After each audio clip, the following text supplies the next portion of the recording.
All right, let's dive in. Today, we're taking a deep dive into design thinking. Ooh, design thinking. Yeah, and we've got this document here called Design Thinking Deep Dive Unit 2.pdf. Okay. Looks like you're particularly interested in how it applies to engineering students. Right. Yeah. I have a feeling this is going to change the way you think about building software. It can. People often think of design thinking as just being about aesthetics, Right, right. like making things look pretty, Yeah. but it's so much more than that. I mean, it's got to be, right? Yeah. At its core, it's really about putting the user at the center of everything, of Yeah. your whole development process. So, not just making things pretty, but making things that work for people. Exactly. Making things that work. Okay, so where do we even begin Right. with this whole design thinking thing? Yeah. Is it about, like, I don't know, coming up with the most brilliant code right off the bat? Actually, the document highlights a really interesting point about why most engineering projects fail. Okay. And it's not bad code. Oh, interesting. So even with perfect code, if you're solving the wrong problem, It it's all got for nothing. Yeah, you can have the most elegant code, a Hmm. flawless algorithm, Right. but if it's addressing a problem that no one really has, Yeah. then what's the point? So how do we avoid falling into that trap? How do we make sure we're solving the right problem? That's where design thinking comes in. Okay. It really helps you ensure that you're building the right thing, Right. for the right people in the right way. Okay. And the first step in that process is really understanding the problem that you're trying to solve.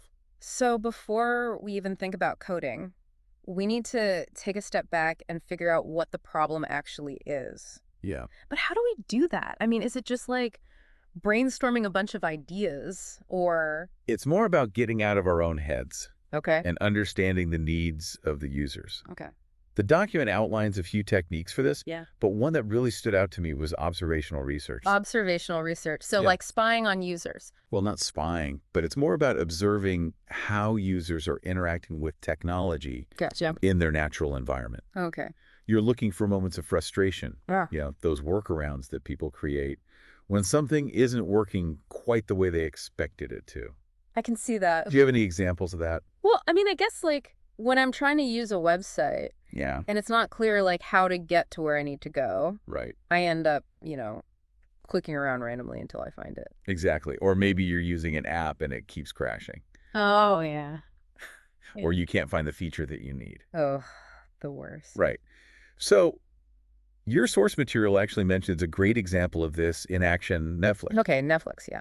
They noticed that people were abandoning shows midway through. Really? Yeah, and it wasn't because the shows are bad. Hmm. It was that there was something in the user experience that was causing them to drop off. So, just by observing this behavior, Netflix realized that people might need a little nudge to keep watching.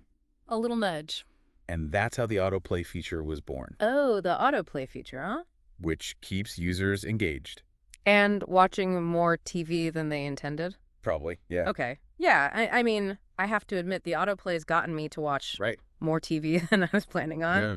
But, it can be a little annoying sometimes. Yeah. I mean, did Netflix consider that? Could there have been a different solution that wasn't so pushy? That's a great point, and it highlights the importance of critical thinking within design thinking. Yeah. Observing user behavior is just the first step. Okay. We also need to analyze that behavior. Right. Think about potential downsides of solutions and constantly iterate to find the best approach. Gotcha. So it's not just about blindly implementing what we observe, it's about really thinking it through. Exactly. Okay, so that's observational research. What other techniques are there to help us understand the problem? The document also talks about interviews and surveys. Interviews and surveys. Yeah, sometimes you need to go straight to the source and ask users about their experiences, Right. but there's an art to asking the right questions. Yeah, imagine if you just ask, do you like this app? That's not going to give you much to work with. Exactly. You need to ask questions that uncover the user's frustrations Okay. and their unmet needs. Right. There's a great example of the document about Spotify. Spotify, yeah. They discovered that a lot of their users were actually downloading music illegally. Really? Yeah, even though they had paid Spotify accounts. Why would they do that? Well, that's what Spotify wanted to find out. Hmm. So, by asking the right questions, they discovered that the main reason was slow streaming speeds. Oh, okay. People were frustrated with buffering, Right. Yeah. and they wanted to be able to listen to their music on the go, even without internet access. Makes sense. Right. Yeah. So Spotify actually learned something really valuable from listening to those users, Yeah. even though it wasn't what they probably expected to hear. Right. Yeah. And that insight led them to implement offline playback Right. and to improve their buffering speeds. So they directly addressed that pain point. Exactly. It wasn't about, do you like our app? It was about understanding the why behind their behavior. Exactly. And that's a key insight for you, too. Ooh, key insight. Okay. When you're doing your research, you want to dig into the motivations, Right. not just surface-level opinions. Don't just take things at face value. Exactly. Okay, so we've talked about observing users and interviewing them. What about learning from the competition? Is that part of this process too? Absolutely. Competitive analysis is another crucial technique. Competitive analysis. Yeah. Okay. By studying how your competitors are solving similar problems, you can identify gaps in their solutions and maybe find opportunities to do things better. So it's like getting a sneak peek at what's working and what's not working in the real world. Exactly. It's Yeah. like real-world feedback. Yeah. A great example of this is Instagram stories. Instagram stories, yeah. When they launched that feature, they were essentially competing with Snapchat. Right. But instead of just copying Snapchat, they took a close look at their user experience, Okay. and they made some key changes.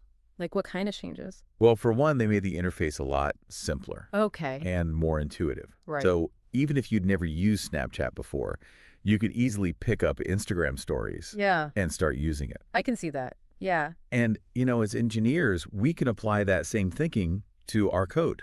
Oh, interesting. We can learn from how others have structured their code, solve technical challenges. Right. So competitive analysis isn't just for the marketing folks. Gotcha. Yeah. It's for everyone. It can be applied to the technical side of things too. Absolutely. That's interesting. Yeah. So by looking at how others are approaching similar problems, we can potentially avoid some of the pitfalls they encounter. Exactly. Okay, that makes sense. Save ourselves some time and effort in the long run. Right. So we've talked about observing users, interviewing them, and analyzing the competition. It feels like there's a lot involved in just understanding the problem, even before thinking about a solution. Right. But I'm curious, how do we take all this information, all this data, and make sense of it? How do we organize it? Well, that's where we move from gathering the data to actually organizing it. Okay.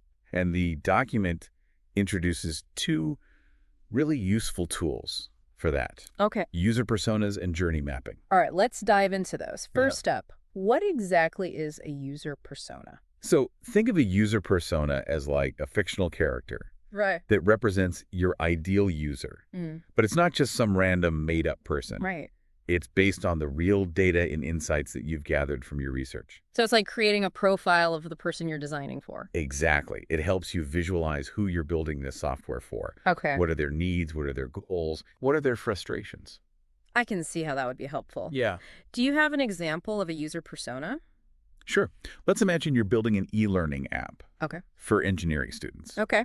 Yeah. Your user persona might be someone like Alex, a 19-year-old first-year computer science student who's finding traditional programming documentation really confusing and overwhelming. So Alex represents like the kind of student who might really benefit from a more user-friendly e-learning app. Exactly. Oh. And then when you're building that app, you can always be thinking about how to make it more appealing to Alex. Right. What features would help them learn more effectively? What kind of interface would make them feel more comfortable and less intimidated? That's a good point. Yeah. It's almost like having a real person to think about, Yeah. even though they're fictional, Yeah. to keep your design focused. Exactly. Okay, so that's user personas. What about journey mapping? What is that all about? Journey mapping is all about visualizing the steps that a user takes as they interact with your product or service. Okay. So you're mapping out each step from the moment they first become aware of your product to the point where they achieve their goal or don't. Yeah. And this helps you identify any pain points or roadblocks that they might encounter along the way. So it's like creating a roadmap of the user experience. Precisely. Okay. Let's go back to that e-learning app example. Okay. So a user journey map might show that a user like Alex searches for Python tutorials online. Okay. They find your website, but then struggles to understand the content Right. because it's too advanced. They get frustrated, they abandon the website, Oh. and then they go and watch a YouTube video instead. Oh, that's not what we want. Right. But that journey map highlights a problem. Yeah. The content's not beginner-friendly enough. Right. It shows that maybe you need to offer more introductory explanations, more interactive exercises, Yeah. or even personalized learning paths Yeah. to keep those users engaged. And as engineers, that's where we start thinking about how to build those features into the app. Exactly. You can think about how Alex's needs impact your coding choices. Right. Maybe you prioritize clear API documentation over like a fancy feature, Yeah. if that's what's going to help the beginners. It's all starting to click now. Good. So we've observed users, interviewed them, analyzed the competition, created personas, mapped their journey. We've done a lot of work. It feels like we've gathered a ton of information about the problem. Yeah. But how do we take all of this and actually define the problem we're trying to solve? Like, how do we actually articulate it? Well, that's where we move from understanding the user Okay. to crafting a really clear problem statement. Okay. And luckily, the document provides a super helpful formula for doing just that. Oh, I like formulas. Okay, tell me about this formula. It's called the who, what, where, why formula. Who, what, where, why. Yeah. Yeah. It's surprisingly simple, Okay. but very effective. All right. I'm intrigued. It basically guides you to ask 4 key questions. Okay. Who is experiencing this problem? All right. What is the problem? Mm-hmm. Where does this problem occur? Okay. And why is it important to solve this problem? So it's about getting very specific about the problem Yeah, and its impact. exactly. Okay, I like it. Can you walk us through an example of how this formula works in practice? Of course. So let's go back to our struggling engineering students. Okay. A well-defined problem statement using this formula might be something like, first-year engineering students, Okay. particularly in computer science courses, struggled to find beginner-friendly programming resources. Right. This lack of accessible resources leads to confusion, frustration, and ultimately contributes to high dropout rates in these courses. Oh, wow. Yeah, that really lays out the problem and why it matters. Yeah. And it directly connects back to that user persona we created for Alex. Okay, do you have any other examples of how we can use this formula? Absolutely. The document gives a few more, and I think they're really relevant to the kinds of problems engineers face. Okay, yeah. So, for example, one is many elderly users struggle to use mobile banking apps because of their complex interfaces and small text size. Oh, yeah. That's definitely a problem. It is. It's a problem statement focused on usability and accessibility. Right, right. Another example focuses on a software bug. Okay. A ride-sharing app frequently crashes when users try to change their payment method after they've already booked a ride. Ooh, yeah, seen that one. So you can see how this formula can define all sorts of problems. Yeah, it's really versatile. It is. From usability issues to bugs and even accessibility barriers. Yeah. Okay, this is really making me think differently about problem solving. Good. I can see how having a clear problem statement would make the whole development process so much more focused Right. And efficient. and effective. It's like setting yourself up for success right from the beginning. And that's really the beauty of design thinking. Yeah. By taking the time to really understand the problem Right. and the user's needs, Yeah. you can create software that not only works, but actually makes a difference. I'm already feeling inspired. This is definitely going to change the way I approach coding projects in the future. Excellent. But before I get ahead of myself, I'm sure there's much more to unpack in this deep dive. Yeah, there is. We've only just scratched the surface. We have. But this is a great start. It is. I'm already seeing the value. Good. So, yeah, let's keep going. Okay.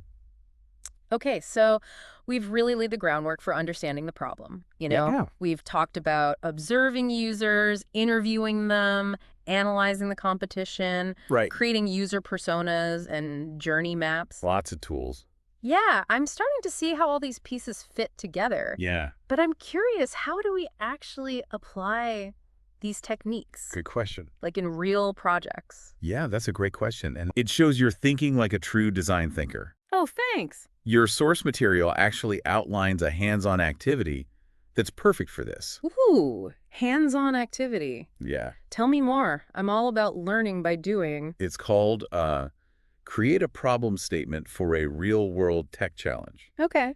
And it's designed to help students Right. identify, analyze, and define real-world problems Okay. in the tech space. So moving beyond those hypothetical examples Right. and tackling something tangible. Exactly. Okay, that sounds a lot more exciting than just reading about it in a textbook.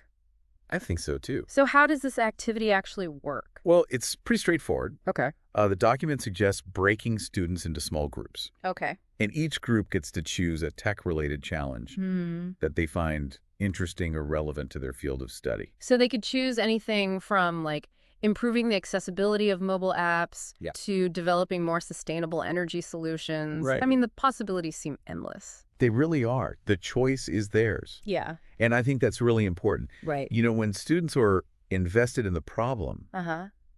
they're naturally more engaged in the process. Right.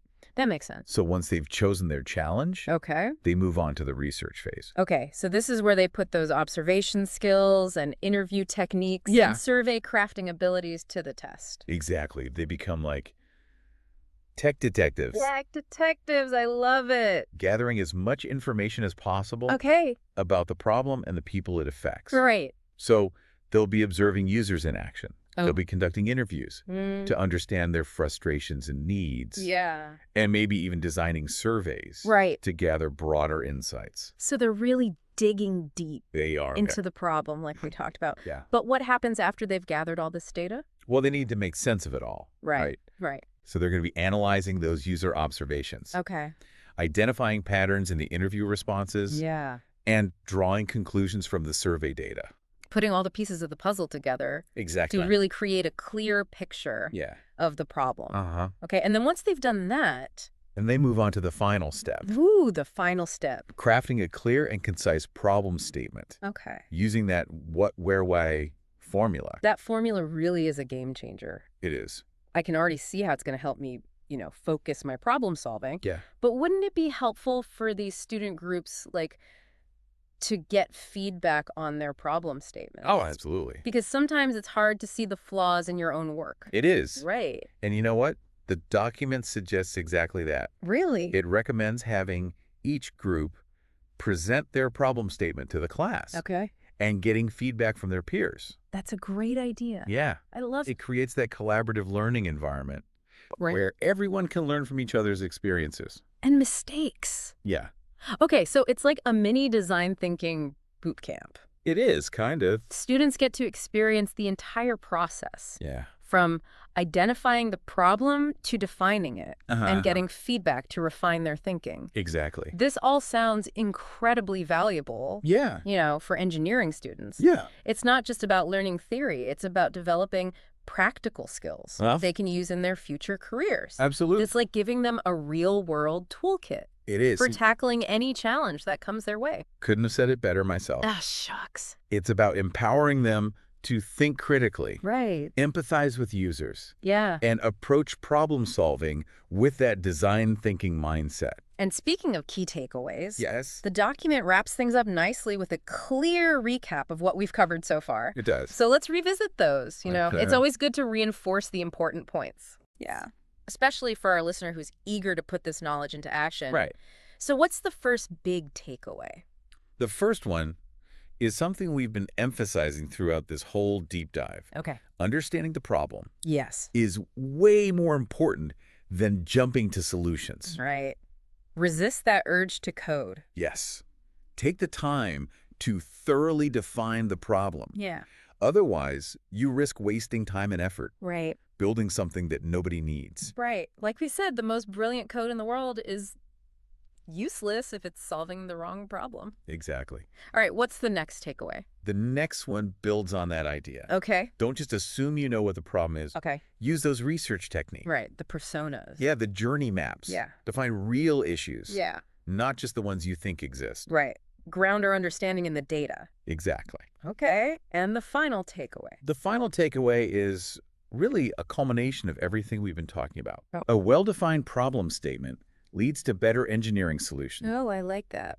When you know exactly what you're trying to solve, Right. for whom and why it matters, Right. you're far more likely to come up with a solution that truly meets those needs. Right. It's like setting yourself up for success from the very beginning. Exactly. I'm really starting to see how design thinking can transform the way we approach engineering. Yeah. It's not just about technical skills, it's about empathy and critical thinking Right. and a deep understanding of the user. It really is a holistic approach. It is. And to keep that inspiration going, Okay. the document has a call to action for our listeners. Oh, I like calls to action. Okay. It encourages listeners to try out some of these design thinking techniques in their next coding project. So instead of jumping straight into the code, Yeah, take some time to conduct user interviews, right. create a journey map, design a survey Exactly. to gather that feedback. That's a great way to make sure you're building something people actually want, It is. that they'll enjoy using. Yeah. Okay, but before we get too carried away with our coding plans, Right. I'm sensing there's more to explore in this document. There is. Okay, we're back and ready to wrap up our deep dive into design thinking for engineering students. Sounds good. You know, we've covered so much ground already. Well, yeah. The importance of understanding the problem, Right. really getting into the minds of our users. Yeah. I'm already feeling so much more equipped to tackle those coding projects, Good. but I'm sensing there's still more to explore in this document. You're right. Is there? There is. Okay, tell me more. It actually includes some really cool suggestions for taking this deep dive even further. Oh, like bonus content. Like bonus content, yeah. I love bonus content. Okay, what kind of bonus content are we talking about? Well, one suggestion is to bring in a guest speaker.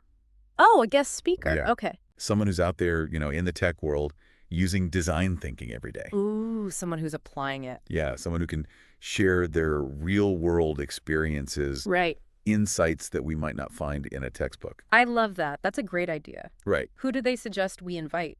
They recommend reaching out to, like, a product manager or a UX designer Okay. from a tech company. Okay. Yeah. Someone who's really involved in that whole design and development process Right, right. and can speak to the importance of design thinking. From a practical standpoint. Exactly. Ooh, I'm already thinking about the questions I would ask. Right. How do they integrate user feedback? What are the challenges? Yeah. Okay, I'm officially adding find a guest speaker to my to-do list. Good idea. What other bonus content is there? The next suggestion is about engaging our listeners even more.